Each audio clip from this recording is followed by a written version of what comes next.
বান্দা পাহাড় পরিমাণ গুনাহ করছ, গুনাহ কইরা আমি আল্লাহর দরবারে তাওবা নসুহা খাঁটি তাওবা করো। খাঁটি তাওবা যদি করতে পারো, ওই তওবাটা তাওবায়ে নসুহা খাঁটি তাওবা হইলে আমি আল্লাহর সাথে সাথে তোমার গুনাহগুলা ক্ষমা কইরা আমি আল্লাহ তোমার মুমিন বান্দা বানায়া দিও। জোরে বলুন সুবহানাল্লাহ। আউযু বিল্লাহি মিনাশ শাইতানির রাজীম বিবারাকাতি বিসমিল্লাহির রাহমানির রহিম। জোরে বলুন আল্লাহু আকবার। লা তাকনাতু মির রাহমাতিল্লাহ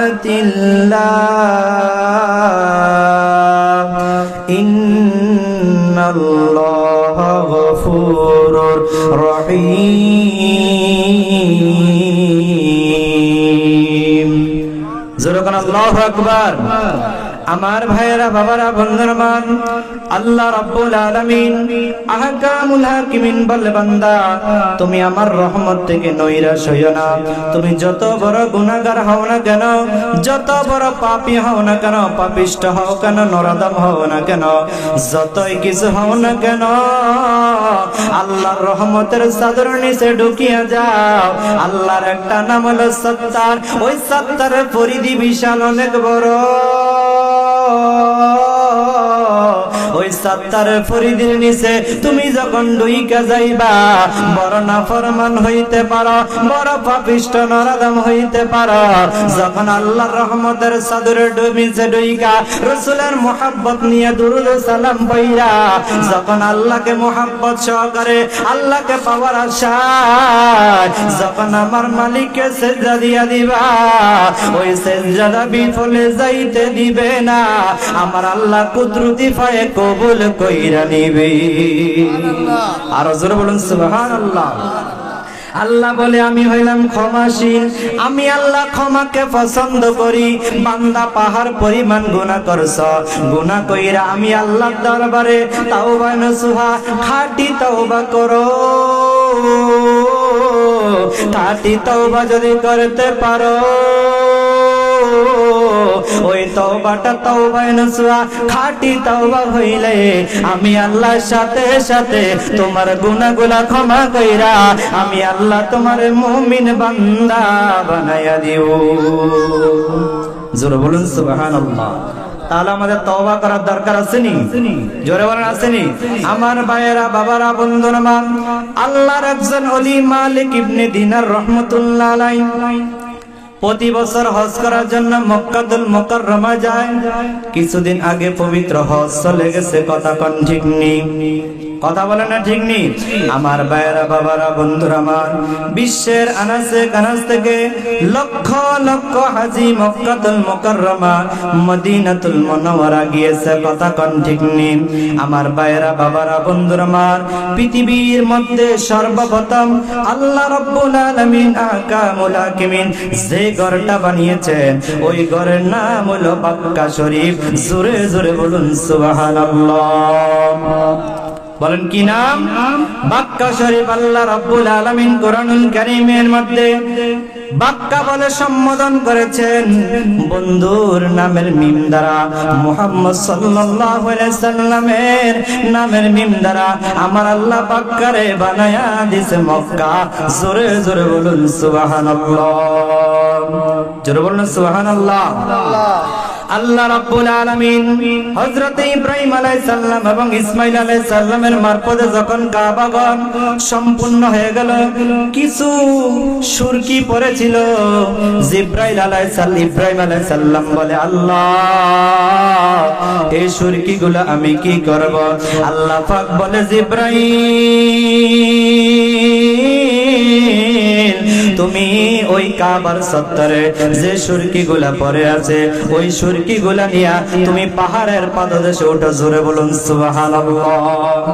এবার জিব্রাইল আলাইহিস সালাম ওই সুরকিগুলা হাতে নিয়ে পাহাড়ের পাদদেশে উঠলেন। এবার বলে আল্লাহ কি করব? বলে এটা দুনিয়ার মধ্যে, দুনিয়ার দিকে নিক্ষেপ করো। বলে আল্লাহ এত বিশাল পৃথিবী, এত বড় দুনিয়া, এই সুরকিগুলা কি পুরা পৃথিবীতে যাবে না? বলে তুমি শুধু আল্লাহর নাম নিয়ে মারো, যা কুদরতি খেলা আমি আল্লাহ খেলাইব, জোরে বলুন সুবহানাল্লাহ। ওই জিব্রাইলের হাতের মধ্যে যে সুরকিগুলা ছিল, ওই সুরকিগুলা যখন দুনিয়ার মধ্যে নিক্ষেপ করলো, আল্লাহ বাতাসকে আদেশ করলো, ও বাতাস রে, এই সুরকিগুলা তুমি পুরা পৃথিবীর আনাচে কানাচে নিয়ে পালায়া দিবা। ওই সুরকিগুলা যে জায়গার মধ্যে যাইয়া পাথরগুলা পড়বে, ওই জায়গার মধ্যে বাইতুল্লাহর অংশ একটা মসজিদ, আমি আল্লাহ কিয়ামতের আগে আমি আল্লাহ ওই জায়গা বানানোর জন্য আমি আল্লাহ মুসলমানকে দিয়া, মুসল্লি ভাই বাবাদেরকে দিয়া কাজ করাইয়া ওই আল্লাহর ঘর মসজিদ বানাইয়া দিব। সুবহানাল্লাহ। ওই জিব্রাইল আলাইহিস সালামের বাতাসের সাথে হাতের মধ্যে যে সুরকিগুলা মারছে, ওই সুরকি আপনাদের কাশিমপুর দিঘির পার এই মাহফিলের এই কোণার মধ্যে পড়ছে, জোরে কোন মারহাবা, আরো জোরে কোন মারহাবা। তাহলে আমরা খুশি না বেজার? এখানে মসজিদ হবে, আমরা কাঁধে কাঁধ মিলিয়ে, হাতে হাত মিলিয়ে আমরা দৈনিক 5 ওয়াক্ত নামাজ জামাতের সাথে আদায় করব ইনশাআল্লাহ। জোরে বলে ইনশাআল্লাহ। আমার ভাইয়েরা, বাবারা, বন্ধুরা আমার, আল্লাহ রাব্বুল আলামিন বলছেন আমি আল্লাহ পৃথিবীর মধ্যে সর্বপ্রথম যে ঘরটা বানাইছি, এই ঘরটার নাম হলো বাক্কা শরীফ। কি শরীফ? জোরে বল। আমার বন্ধু, আমার আল্লাহর বন্ধু, আমার নবী, আপনার নবী যখন দুনিয়াতে আগমন করলো, দুনিয়ার জমিনটারে আমার আল্লাহ মসজিদ বানায়া দিল। ওই বাক্কা শরীফে আমার আল্লাহ মক্কা শরীফ বলে ঘোষণা দিল।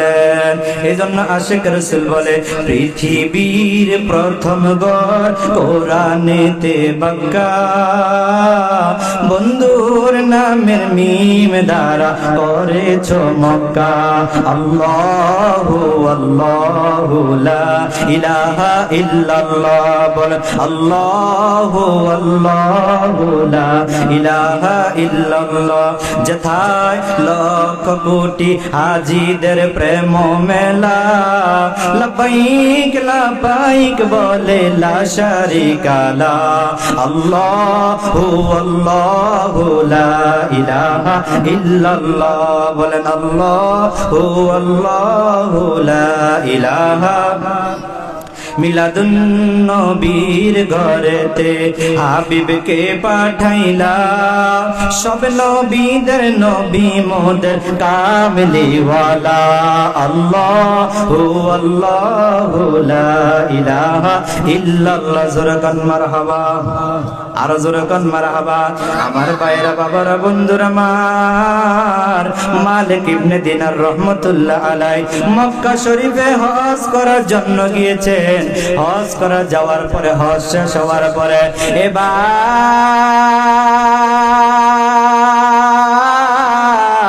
মক্কা শরীফে যাওয়ার পরে, হজ শেষ করার পরে মুরাকাবা মুশাহাদার হালে ইস্তেকারা করার জন্য হযরতে মালিক ইবনে দিনার বসে গেল। আল্লাহকে জিজ্ঞেস করে, মালিক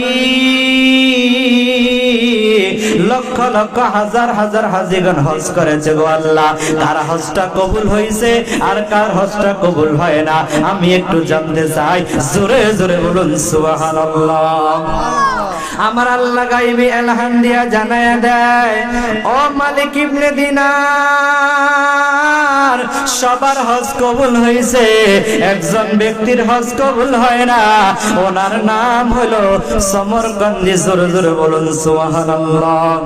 মুহাম্মদ ইবনে সমরকন্দি আজকে একদিন না, 2 দিন না, 40 বছর ধইরা কাবার চত্বরে হজ আসলে হজ করে, মাগরিব থেকে ফজর পর্যন্ত ইবাদত বন্দিগির মধ্যে কাটায়া দেয়, দিনের বেলা রোজা রাখে। সে ব্যক্তি প্রতি বছর হজ করে, কিন্তু আমি আল্লাহ তার হজ কবুল করি না। জোরে জোরে বলুন না আল্লাহু আকবার। এবার সকাল হইয়া গেল।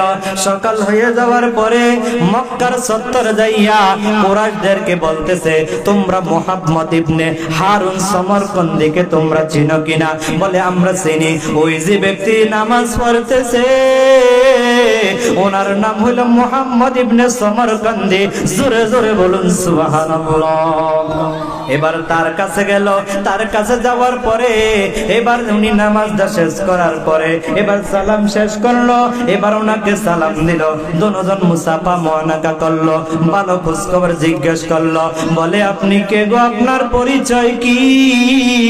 বলে আমি হইলাম মালিক ইবনে দিনার। জোরে জোরে বলুন সুবহানাল্লাহ।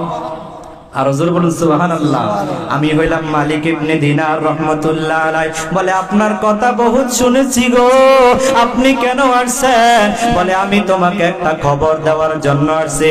বলে কি খবর, কি খবর? বলে আমি যখন হজ সম্পূর্ণ কইরা ইস্তেকারা মুশাহাদা মুরাকাবার জন্য বসলাম, আল্লাহকে জিজ্ঞাসা করলাম, ও গো মালিক, কার হজ কবুল হয়েছে, কার হজ কবুল হয় না? আল্লাহ বলছে তোমার হজ কবুল হয় না, এই জন্য তোমাকে খবরটা দেওয়ার জন্য আমি বসছি। জোরে জোরে বলুন না সুবহানাল্লাহ।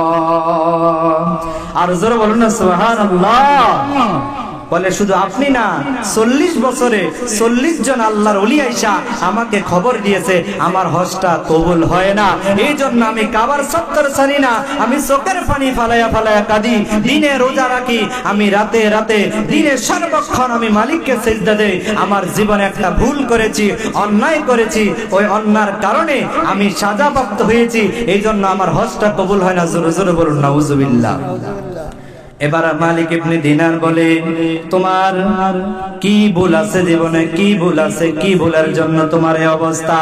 বলে আমি মদ পাইছিলাম, শাওয়ালের শেষ দিন শেষ হয়ে যাচ্ছে, রমজানের চাঁদ উদিত হবে, আমি মদ পান করে যখন বাসার মধ্যে ঢুকলাম, আমার মা রান্না করতেছে, আমার মাকে আমার মা যখন বলল দুনিয়ার সবাই রোজার জন্য প্রস্তুতি গ্রহণ করেছে, তুই কেমন সন্তান মদ পান করতেছ? দুনিয়ার সন্তান মারা যায়, তুই মারা যাইতে পারস না। আমি মদ পাই, আমি মাতাল অবস্থা হইয়া এই কথা শুনিয়া আমার মাকে আমি আঘাত করে শুরু করলাম। মা আমাকে বকাঝকা শুরু করে দিল। আমি মাকে আগুনের মধ্যে ফালাইয়া আমি ঘরের মধ্যে চলে গেলাম। ঘরের মধ্যে যাইয়া মাতাল অবস্থা পড়ে গেলাম। আমার বিবি আমাকে কি করলো, বাহির দিয়ে তালা মেরে ফেললো। দিন হয়ে গেল, দরজা খুলতে বলি, বিবি খুলে না। বিবি বলে তোমার মতো স্বামীর সংসার আমি করব না। বলে কেন কেন? বলে তুমি গতকালকে রাতে তোমার মাকে, জনম দুঃখী মাকে আগুনের মধ্যে ফালাইয়া তোমার মাকে তুমি জ্বালায়া পরে আংরা করে দিছ। আমি তোমার সংসার করব না, তোমার আমি তালাক দিয়া আমি চলে গেলাম বাপের বাড়ি। জোরে কোন সুবহানাল্লাহ। এবার সমরকান্দি কি করলো, বের হয়ে দেখে মা জ্বলিয়া পুরি আংরা সারখার হয়ে গেল। এবার মাকে এই অবস্থা দেখে নিজে সহ্য করতে না পারে তার ডান হাতের মধ্যে কুড়াল নিয়া বাম হাতটাকে কেটে ফেললো। জোরে বলুন সুবহানাল্লাহ। যত সম্পদ ছিল সব আল্লাহর রাস্তায় বিলি করে মক্কার প্রান্তরে চলে গেল। হজ করতেছে, কোনো হজ কবুল হয় না। 40 বছরে 40 জন আল্লাহর ওলি আইসা খবর দেয় তোমার হজ কবুল হয় না। এই ঘটনা শোনার পরে মালিক ইবনে দিনার বলে, এত বড় তুমি অপরাধ করছো, তোমার কোনো ক্ষমা নাই। এই কথা বলে যখন মালিক ইবনে দিনার ঘুমাইতে গেল রাতের বেলা, আল্লাহর নবী স্বপ্নে যুগে এসে বলে, হে মালিক ইবনে দিনার, তুমি কেন বলছো সমরকান্দির মাপ নাই? আল্লাহ হলো গফুরুর রহিম। জোরে বলুন সুবহানাল্লাহ। আল্লাহ তো ক্ষমাশীল, তুমি জানাইয়া দাও, সমরকান্দিকে জানাইয়া দাও, আল্লাহ তার গুনাহ ক্ষমা করে দিয়েছে। জোরে বলুন সুবহানাল্লাহ। তার মায়ের সাথে বেয়াদবি করার কারণে তার এই পরিণতি হয়েছে। আমরা যদি বাবা মার সাথে অন্যায় অপরাধ করি তাহলে আমাদের ক্ষমা হবে না। আল্লাহ পাক আমাদের সকলকে কবুল করবেন, আমিন। ওয়া আখিরু দাওয়ানা আলহামদুলিল্লাহি রাব্বিল আলামিন। এখন আপনাদের